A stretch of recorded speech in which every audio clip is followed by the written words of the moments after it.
تاریخ کعبہ۔ سبحان اللہ۔ یہ بڑا ایک تاریخی موضوع ہے، چونکہ حج کے مہینے گزر رہے ہیں اور ان مہینوں کو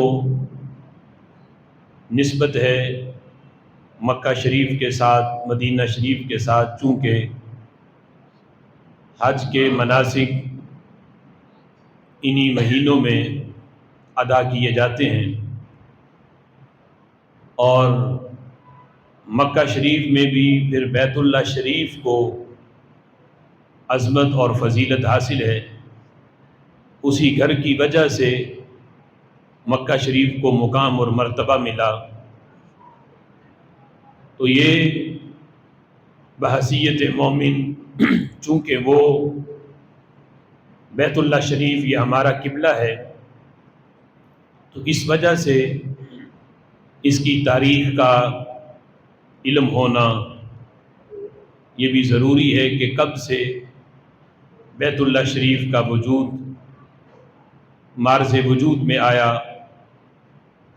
کب سے اس کے طواف کا سلسلہ شروع ہوا، اور رب ذوالجلال نے اس گھر کو کب بنایا، کس نے بنایا۔ تو یہ پوری اس کی تاریخ ہے جو مختصر آج کے موضوع میں ہم اس کو بیان کریں گے۔ میری دعا ہے رب ذوالجلال ہمیں بیت اللہ شریف کی سچی پکی محبت نصیب فرمائے، اور بار بار رب ذوالجلال ہمیں اپنے گھر کی باادب حاضری نصیب فرمائے۔ کعبۃ اللہ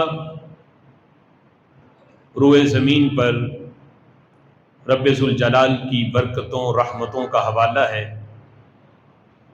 جس کو بیت اللہ شریف سے تعبیر کیا جاتا ہے۔ ویسے پوری روئے زمین کا خالق اور مالک اللہ ہے، پوری روئے زمین کا چپا چپا اللہ کی ملک میں ہے۔ پورے روئے زمین پہ ہر ملک کا ہر شہر، اور ہر شہر کی ہر بستی، اور ہر بستی کا ہر گھر اللہ کی ملک ہے۔ لیکن رب ذوالجلال نے خاص جس گھر کی اپنی طرف منسوب کیا اور اس کو شرف دینے کے لیے اس کی نسبت اپنی طرف کی، اس کعبہ کو بیت اللہ شریف سے تعبیر کیا جاتا ہے، اللہ کا گھر۔ حالانکہ پوری زمین رب کی ہے، پوری زمین میں جتنے گھر ہیں وہ سارے رب کے ہیں، لیکن اس گھر کو خاص اللہ کی طرف منسوب کر کے بیت اللہ کا گھر کہا جاتا ہے۔ اس کی پورے روئے زمین کے اوپر شرف اور عظمت کو واضح کرنے کے لیے کہ زمین اگرچہ ساری رب کی ہے، لیکن یہ وہ گھر ہے جس کو خالق کائنات نے پوری روئے زمین میں ایک خاص شرف عطا فرمایا۔